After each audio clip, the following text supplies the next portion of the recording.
Hello everyone, welcome back to my channel. পুনৰবাৰ আপোনালোক সকলোকে মোৰ অন্য এটি ভিডিঅ'লৈ স্বাগতম জনাইছো। আজি মই লৈ আহিছো দবুৱা চিৰি কেনেকে বাছে।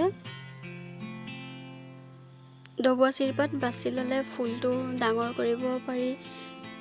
হে চিৰিপাত কেনেকে বাছিব পাৰি আপোনালোকক মই দেখুৱাম আৰু মই আঁচুখিনি বাছি লোৱা নাই, সেইকাৰণে মই জালমুৰে কাঠিটো ভৰাই পেলাই এতিয়া বগাখিনিৰ পৰা আপোনালোকক দেখুৱাম।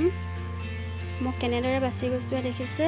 ওপৰত 3ডাল সূতা লৈ এডাল এৰি দিছো, আকৌ 3ডাল উঠাই এডাল এৰি দিছো। এনেদৰে 3ডাল সূতা উঠাই এডাল এৰি গৈ সম্পূৰ্ণ কাঠিটো বাছি ল'ব লাগিব। আৰু সেই কাঠিটো বাছি হলে তাৰ মূৰে মানে ওপৰত তোলা যিখিনি ওপৰত উঠিছে সেইখিনিত ফুলটো তুলিব লাগিব, তলত এৰি যোৱাখিনি ধৰিব নালাগিব। সম্পূৰ্ণ ভিডিঅ'টো চালে আপোনালোকে বুজি পাব বুলি ভাবিছো। আৰু দবুৱা মূৰৰ চিৰিডাল বাছি কেনেদৰে ফুলটো বাচিব পাৰি সেইটো মই ইয়াৰ পাছৰ ভিডিঅ'টোত দেখাম, সেইটো চাব।